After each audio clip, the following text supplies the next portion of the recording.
sama bisa sukses besar di satu negara, tapi gagal total di negara lain? Atau kenapa beberapa produk bertahan puluhan tahun, sementara yang lain tenggelam dalam hitungan bulan?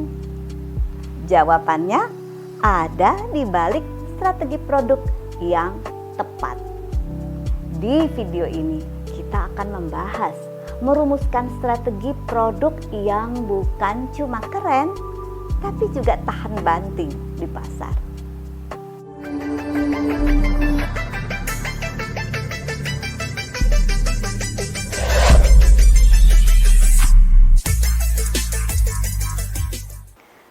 Selamat datang di dunia manajemen pemasaran, di mana strategi bertemu kreativitas.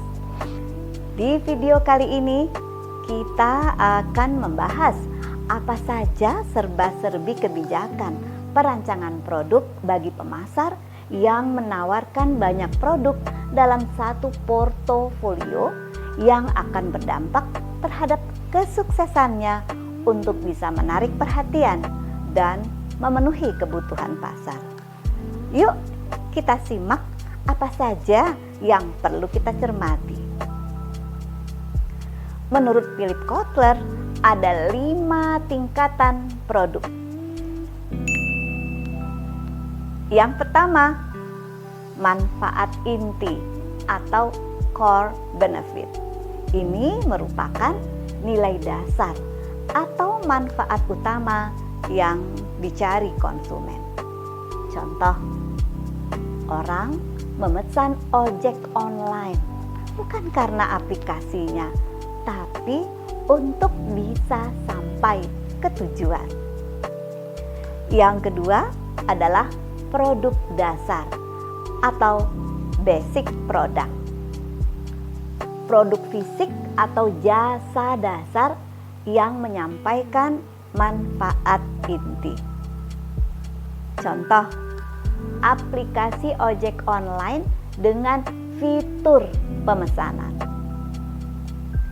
Yang ketiga adalah produk yang diharapkan, expected product. Ini merupakan fitur atau kondisi minimum yang dianggap normal oleh pelanggan. Contohnya, layanan GPS, estimasi harga, dan driver yang sopan. Yang keempat adalah produk augmentasi, augmented product, merupakan fitur tambahan yang memberikan nilai lebih dan membedakan dari pesaing.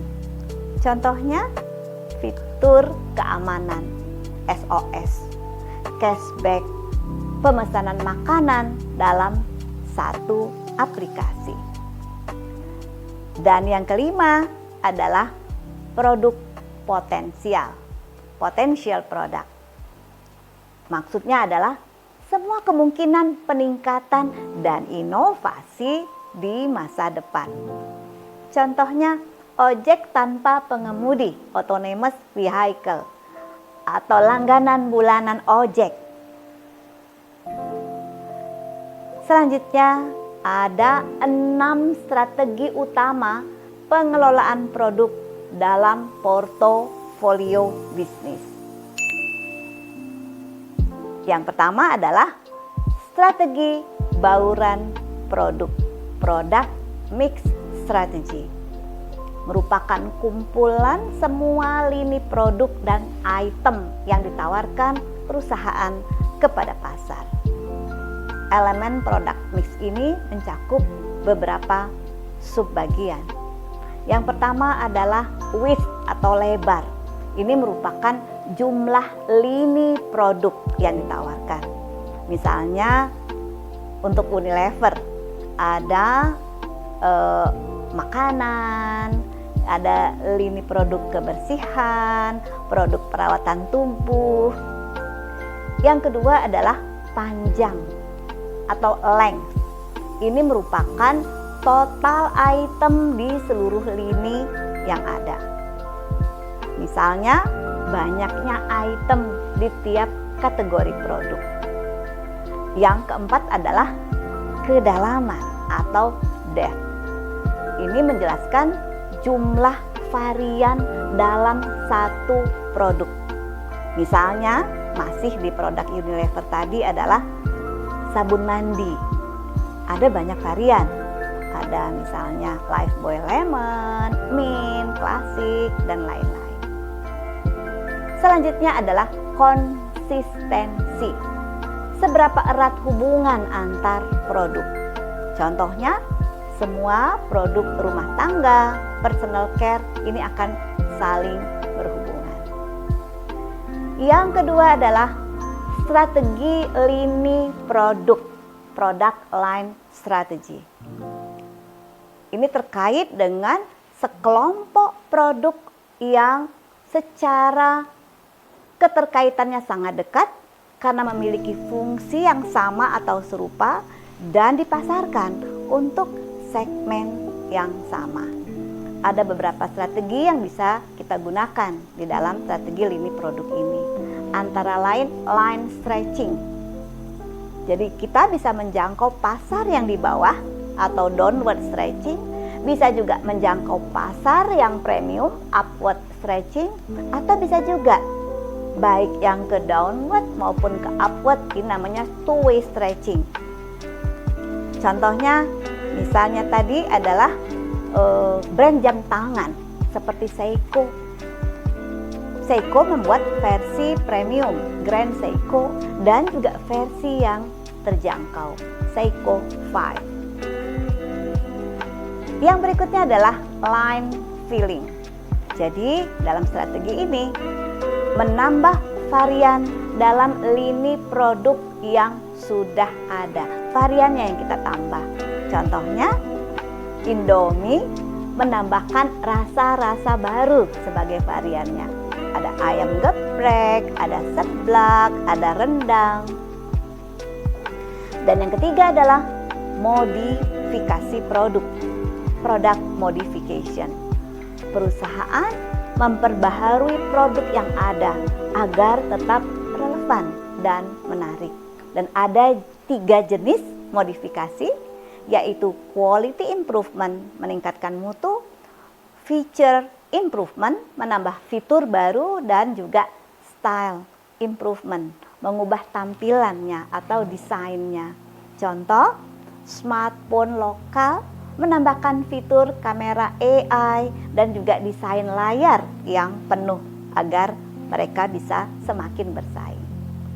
Yang keempat adalah strategi merek atau branding strategi.